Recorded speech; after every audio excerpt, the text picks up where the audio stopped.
Hola, ¿alguna vez han pensado cuántas veces negociamos al día? Uf, muchísimas. Desde el ¿quién saca la basura hoy?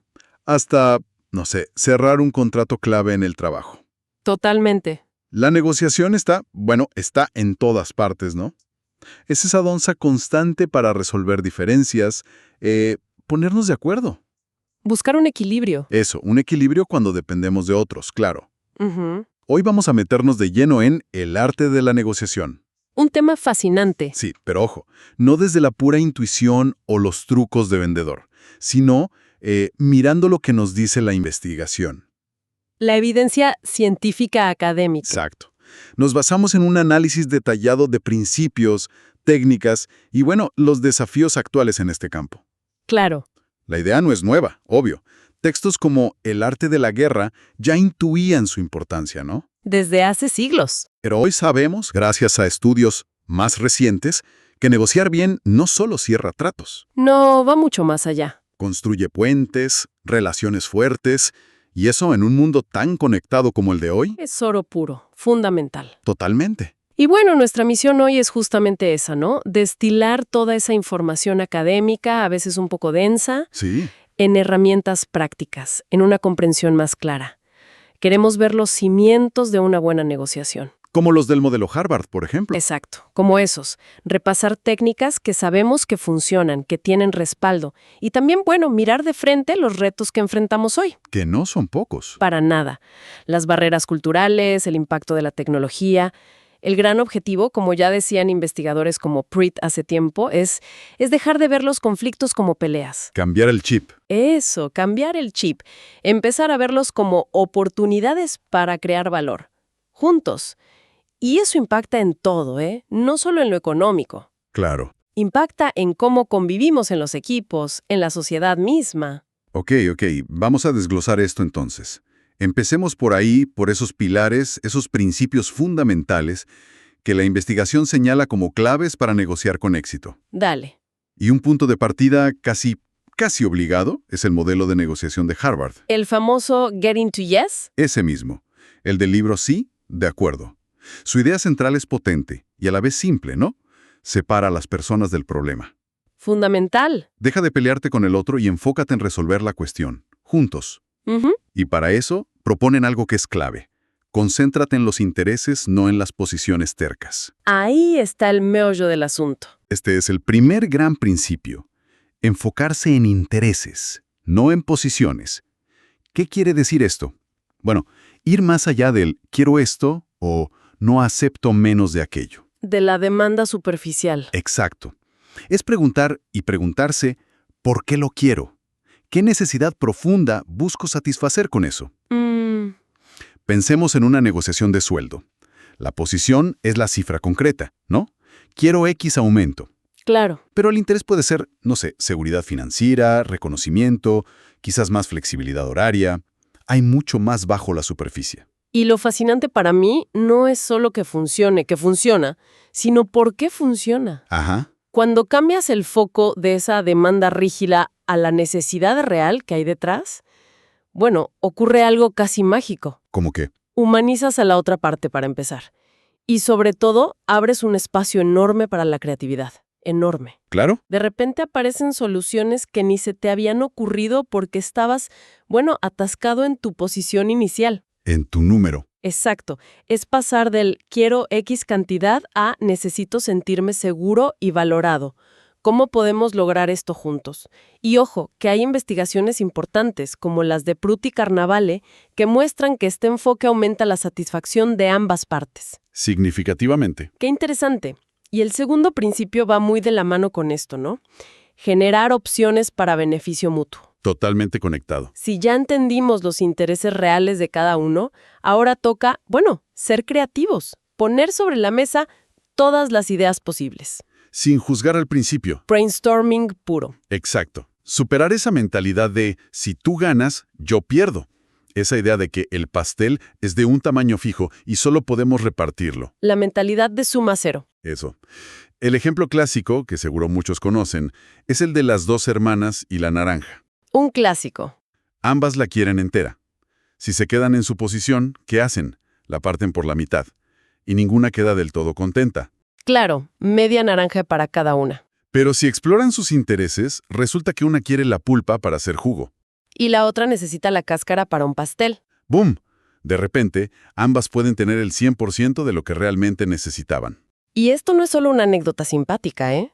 La teoría de juegos nos enseña que, sobre todo en negociaciones complejas, con muchos factores en juego, Sí. buscar activamente estas opciones gana-gana literalmente expande el valor total disponible. ¿Aumenta el tamaño del pastel? Exactamente. En lugar de pelearnos por cómo dividir un pastel pequeño, nos enfocamos en cómo hornear uno más grande, juntos. Es un cambio de mentalidad poderoso y está validado por trabajos como los de Raifa y otros. Muy bueno. Y el tercer principio fundamental: usar criterios objetivos. Clave también. Para evitar que la negociación se convierta en una batalla de voluntades, ¿no? El por qué yo lo digo contra el por qué yo lo quiero. Que no lleva a ningún lado, generalmente. Claro. Es vital basar el acuerdo en estándares que sean justos, externos, independientes de las partes. ¿Cómo qué, por ejemplo? Pues, no sé, datos de mercado, tasaciones de expertos, normativas legales, precedentes de casos similares. Exacto. Usar criterios objetivos le quita mucha carga emocional al asunto. Despersonaliza la discusión. Eso mismo, ya no es me estás queriendo estafar o eres un exagerado, sino, a ver, veamos qué dice el mercado o consultemos la normativa vigente sobre esto. Ujú. Esto no solo hace que el acuerdo se sienta más justo y sea más defendible, sino que construye confianza, protege la relación a futuro. Reduce la arbitrariedad. Reduce drásticamente esa sensación de arbitrariedad y, como sugerían estudios en el ámbito laboral, como los de Mastenbrook, dificulta mucho las tácticas de presión basadas puramente en el poder o la emoción. Le da solidez, legitimidad al resultado final. Tiene todo el sentido. Y claro, dentro de este marco hay otros conceptos que son cruciales, ¿no? Uno es el famoso BATNA. El santo grial de la negociación para algunos. Algo así. Son las siglas en inglés de Best Alternative to a Negotiated Agreement. O sea, tu mejor alternativa a un acuerdo negociado. Tu plan B. Tu plan B, exacto. Saber claramente qué harás si no llegas a un acuerdo. Eso es tu mayor fuente de poder en la mesa. Totalmente. Te da la confianza para decir no a un maltrato, porque sabes qué tienes esperándote fuera. Y es fundamental tener ese BATNA claro antes de sentarte a negociar, ¿eh? No es algo que improvisas en el momento. No, claro. Analizar tus alternativas reales te da perspectiva y te ayuda a definir tu límite mínimo aceptable, tu punto de retirada. Sin un BATNA fuerte, o al menos claro, eres mucho más vulnerable a aceptar cualquier cosa por miedo a quedarte sin nada. Sí. Otro punto clave que mencionan siempre es separar las emociones del problema. El gran desafío. Más fácil decirlo que hacerlo. Sí. Aquí la psicología juega un papel enorme. ¿Cómo gestionamos nuestra propia frustración, nuestro enojo? Y cómo leemos las emociones del otro. También, que a veces es más por su lenguaje corporal, por el tono de voz que por las palabras que usa, ¿no?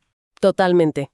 Y es un desafío constante, porque somos seres emocionales, no robots.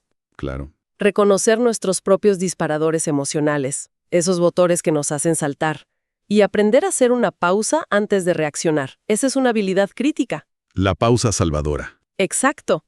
A veces, algo tan simple como nombrar la emoción. Oye, noto que ambos estamos un poco frustrados con este punto. ¿Qué tal si tomamos un respiro de 5 minutos? Puede desactivar la tensión y permitir volver al problema de forma más constructiva. Bien, bien. Ya tenemos los pilares entonces. Principios sólidos. Ahora, bajemos un poco más a tierra las técnicas y estrategias concretas. A la caja de herramientas. Eso, siempre con un ojo en lo que la evidencia nos dice que funciona, ¿no? Clásicamente se habla de técnicas distributivas. Valor juntos. Exacto. Y la investigación, desde hace décadas ya, con gente como Walton y McKinsey, nos dice que para relaciones a largo plazo, las integradoras son mucho más efectivas. Sin duda. Construyen, no destruyen. Aunque seamos sinceros, en la vida real muchas negociaciones son, mixtas. Combinan ambos enfoques. Es lo más común, sí. Hay momentos para reclamar valor y momentos para crearlo. Una técnica que es absolutamente fundamental y a veces subestimada es la escucha activa. Fundamentalísima. Y no es solo quedarse callado mientras el otro habla, ¿eh? No, para nada. Es un esfuerzo consciente por entender realmente su perspectiva. Implica cosas como parafrasear. Entonces, si te entiendo bien, lo que más te preocupa es esto. Parece que esto te genera cierta frustración. ¿Podrías contarme un poco más sobre eso? El objetivo es doble, diría yo. Entender a fondo de verdad. Y que la otra persona se sienta entendida. Eso es clave. Exacto. Que perciba que te importa su punto de vista. Y el impacto de esto es enorme. Estudios como los de Munduate y Martínez, por ejemplo, sugieren que una buena escucha activa reduce significativamente los malentendidos y los conflictos que son puramente emocionales. Baja la tensión. Baja la tensión. Pero seamos honestas, es difícil. Es contraintuitivo a veces. ¿Por qué? Porque en medio de una negociación tensa, nuestro instinto natural es preparar la respuesta, pensar en nuestro argumento, no concentrarnos 100% en lo que dice el otro. Requiere disciplina. Sí, requiere práctica. Mucha. Imagina en una venta. El cliente dice, es muy caro. La respuesta automática es defender el precio, justificarlo. Claro, pero la calidad. Pero mire todo lo que incluye. Exacto. La escucha activa sería, entiendo que el precio es un factor importante para usted. ¿Podría contarme un poco más sobre cómo encaja esto en su presupuesto o qué valor específico esperaba encontrar? Esa simple pregunta puede abrir un diálogo totalmente diferente. Desarma. Muy buen punto.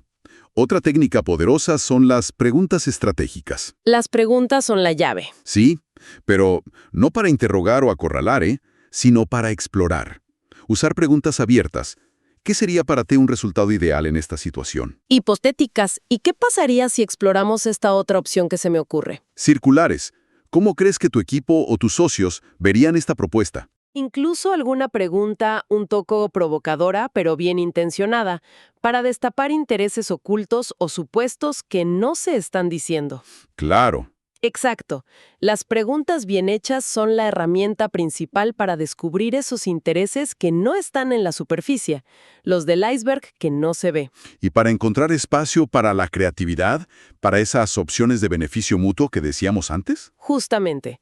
Investigaciones en negociaciones complejas, piensa en las internacionales que estudiaba Pruitt, muestran que un uso hábil de las preguntas aumenta la flexibilidad de las partes. La saca de sus trincheras. Eso, y aumenta mucho la probabilidad de encontrar soluciones innovadoras que satisfagan a ambos. Una pregunta tan simple como ¿qué te impide aceptar esta propuesta ahora mismo?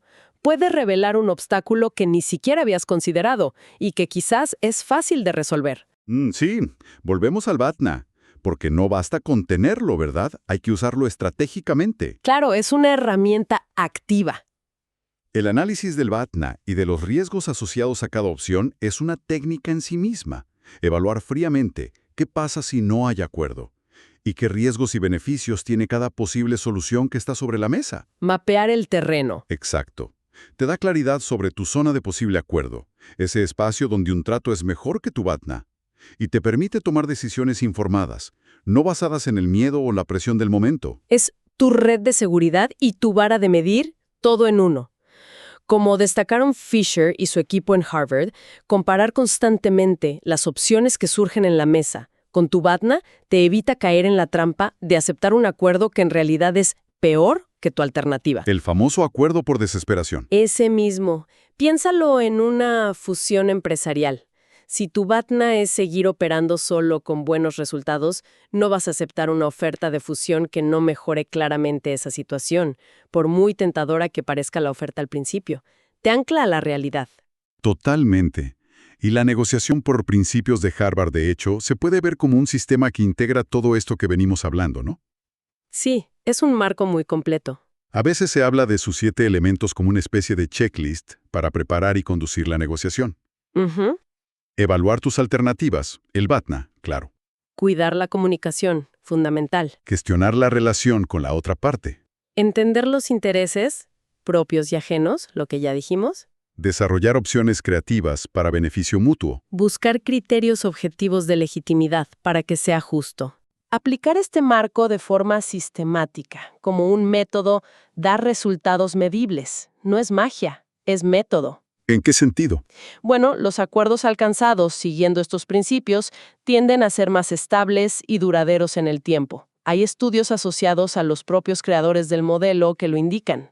Se sostienen mejor. Se sostienen mejor. Se ven ejemplos en acuerdos laborales complejos que han durado años, en disputas comerciales que se resolvieron de forma constructiva, incluso en mediaciones internacionales. No te garantiza el éxito al 100%, nada lo hace, Claro. pero aumenta mucho las probabilidades de un resultado sostenible y que ambas partes respeten a largo plazo. Bien. Y finalmente, una técnica que quizás es más delicada, pero a veces necesaria. El manejo de la decepción y la manipulación. Tema espinoso. Sí. Implica estar alerta a inconsistencias en lo que dice el otro, verificar la información clave que nos dan. No dar todo por sentado. Exacto. No tener miedo a pedir pruebas o datos de respaldo. Y saber poner límites claros si percibimos mala fe o tácticas engañosas. El objetivo no es ser desconfiado por naturaleza, ¿eh? No, claro, eso sería contraproducente. El objetivo es protegerse. Es un equilibrio difícil porque quieres construir confianza, asumir que el otro actúa de buena fe, pero tampoco puedes ser ingenuo. Hay que ser prudentes. Prudentes. Autores como Belanger, que han estudiado contextos comerciales, señalan que la vigilancia activa y la verificación sistemática de datos clave son cruciales para reducir acuerdos perjudiciales basados en información falsa o incompleta. ¿Algún ejemplo? Algo tan simple como decir: perfecto, esto que me dices suena bien, pero necesito un par de días para verificar este dato con una fuente externa antes de que podamos cerrar. Eso, que parece obvio, puede ahorrar muchísimos problemas después. Sí. Y claro, hay más cosas en la caja de herramientas, ¿no? Negociar en equipo, por ejemplo. Sí, con roles definidos, como el poli bueno y el poli malo, aunque eso hay que usarlo con mucho cuidado para que no parezca una manipulación burda. Usar tácticas de persuasión ética, basadas en la lógica y los beneficios mutuos. Y muy importante, lo que apenas mencionamos, la adaptación cultural. Eso es todo un mundo. Totalmente. Saber que en algunas culturas la relación personal es absolutamente clave antes siquiera de empezar a hablar de negocios. O que la paciencia es una virtud negociadora fundamental en otras. El ritmo es diferente. Entender esas diferencias es crucial. Exactamente. Y lo importante de todo esto, volviendo a la base, es que no es solo un conjunto de buenas ideas o de trucos. No es autoayuda barata. No. Hay una base sólida de investigación detrás. Estudios publicados en diversas fuentes académicas, como los que mencionan autores como García Dauder o Lewicki, confirman que los enfoques integradores, los que buscan el ganar-ganar, generan más valor real. Y que las empresas que se toman en serio capacitar a su gente en estas metodologías, Ven mejoras medibles. En sus resultados económicos, sí, pero también en métricas como la retención de talento, el clima laboral. la cohesión del equipo. Exacto. La negociación exitosa es un campo que bebe de muchas disciplinas: la psicología, la economía, la comunicación, la teoría de juegos. Es realmente multidisciplinario. Y aplicar estos principios tiene un impacto real y positivo. No es teoría vacía. Queda claro. Pero, como decíamos al principio, el camino del negociador no siempre es un paseo por el parque, ¿no? Para nada. El mundo cambia y surgen nuevos obstáculos, nuevos desafíos.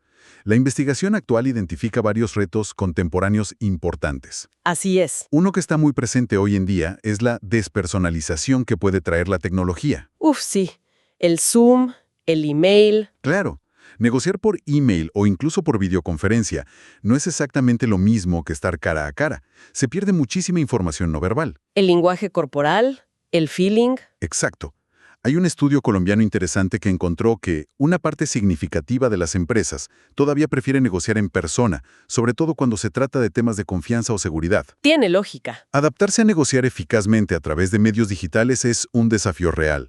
Hay barreras de costo, de capacitación. Y el reto no es de la tecnología en sí misma, sino cómo la usamos, ¿no? ¿A qué te refieres? A cómo logramos construir esa confianza, esa cercanía, esa lectura fina del otro a través de una pantalla. Requiere desarrollar nuevas habilidades. ¿Cómo ser más explícitos, quizás? Ser más explícitos en nuestra comunicación, sí. Usar la cámara de forma efectiva, no esconderse detrás de un avatar. Encontrar maneras activas de crear conexión personal a pesar de la distancia física. Porque un malentendido por un email mal redactado Puede escalar rapidísimo si no tenemos esa base de confianza que, bueno, seamos sinceros, se construye más fácilmente en persona. Sí, es verdad. Otro reto clásico, pero que sigue totalmente vigente, los desequilibrios de poder. El pez grande y el pez chico. Exacto. Cuando una parte tiene claramente más fuerza, sea económica, jerárquica, de información, de alternativas, la negociación puede convertirse fácilmente en una imposición. Una adhesión forzada. Piensa en una pequeña empresa tratando de negociar con un gigante tecnológico global. Si no tiene una estrategia muy clara y un BATNA decente, Puede acabar aceptando condiciones muy desfavorables solo por cerrar el trato. ahí es donde un BATNA fuerte, si se tiene, y la creatividad para encontrar puntos de apalancamiento son cruciales para la parte más débil, ¿no? Totalmente. A veces la estrategia no es enfrentarse directamente al poder, sino buscar aliados, encontrar nichos donde tu propuesta tenga un valor único e insustituible para ellos. O usar los criterios objetivos. O basarse firmemente en criterios objetivos para apelar a la justicia, a la normativa o incluso a la reputación pública de la parte más poderosa. Hay formas de nivelar un poco el campo de juego. También están los dilemas tácticos internos, esos que mencionaba Mastenbrook. ¿Cuándo ser firme y cuándo ceder? El eterno dilema. Si soy demasiado complaciente, pueden aprovecharse de mí. Si soy demasiado terco, puedo romper la negociación y quedarme sin nada. Encontrar ese equilibrio es un arte. Yo, más que verlo como un dilema fijo de o blanco o negro, lo vería como la necesidad constante de ser flexible y adaptativo. ¿Cómo así? No se trata de tener una postura única, de ser siempre duro o siempre blando. Se trata de saber leer la situación específica, leer a la otra parte, entender el contexto y ajustar tu estrategia en consecuencia. Ser camaleónico, digamos. Algo así. A veces toca presionar un poco para reclamar valor, otras veces toca construir puentes y ceder en algo menos importante para ti, pero valioso para ellos. Y a menudo hay que hacer ambas cosas en distintas fases de la misma negociación. Es bailar con la situación. Entiendo. Las diferencias culturales son otro campo minado, ¿verdad? Uf, totalmente. Un campo minado y fascinante a la vez. Lo que es una negociación directa y eficiente, al grano, en una cultura, Puede ser vista como agresiva, irrespetuosa y de pésima educación en otra. los gestos, el contacto visual, el manejo del tiempo, la importancia que se le da a la relación personal antes de hablar de números. Todo varía enormemente. El significado del silencio, por ejemplo. ¿Cómo? El silencio puede ser una señal de reflexión profunda, de respeto, no necesariamente de desacuerdo. Qué importante saber eso. Claro, y el riesgo no es solo ofender sin querer, sino malinterpretar completamente las señales que te está mandando el otro. Un sí, que no es un sí. Exacto. En algunas culturas, un sí puede significar simplemente te he entendido, sigo la conversación, no necesariamente estoy de acuerdo con lo que dices. Interpretarlo como un acuerdo puede llevar a errores graves. Requiere preparación, sensibilidad cultural y a menudo la ayuda de alguien que conozca bien ambas culturas, un puente cultural. Mucha tarea previa entonces. Y un último reto que a veces se olvida, creo yo, la falta de planes de contingencia. El después de la firma. Exacto. Se llega a un acuerdo, todos contentos, se firma el papel, y luego la realidad cambia. Surge un imprevisto, una crisis externa, algo no funciona como se esperaba. Y el acuerdo se cae o genera un conflicto peor. Porque nadie pensó en los ¿qué pasa si? Totalmente de acuerdo. Una buena negociación no termina con la firma del documento. Debe incluir mecanismos para manejar imprevistos, para revisar el acuerdo periódicamente si es a largo plazo y para resolver disputas futuras de forma constructiva. ¿Pensar en los posibles escenarios negativos? Pensar en los posibles escenarios negativos y acordar de antemano cómo se gestionarán si ocurren. Eso es tan importante como acordar los términos iniciales. Es construir un acuerdo que sea resiliente, que pueda aguantar los golpes de la realidad. Tiene lógica. La cultura, la incertidumbre, exige, como apunta la literatura más reciente, un enfoque que integre distintas disciplinas. Ya no basta con ser un buen técnico de la negociación. Hay que ser más completo. Hay que entender un poco de psicología para leer las emociones y las dinámicas de poder. Un poco de gestión de riesgos para planificar esas contingencias. Mucha sensibilidad cultural. Prepararse para negociar hoy es prepararse para manejar la complejidad.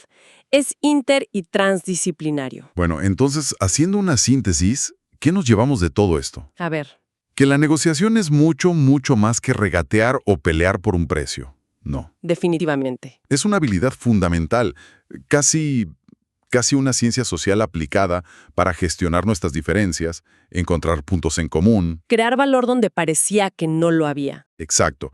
Y sobre todo, para construir y mantener relaciones sanas, productivas, tanto en lo personal como en lo profesional. Ujú. Hemos visto que hay enfoques claros como el colaborativo del modelo Harvard, que no son inventos, que están respaldados por la evidencia y que nos dan un camino claro para mejorar. Un mapa probado. ¿Y qué técnicas específicas como la escucha activa, el manejo del BATNA, las preguntas estratégicas, que son herramientas poderosas que todos podemos aprender y usar?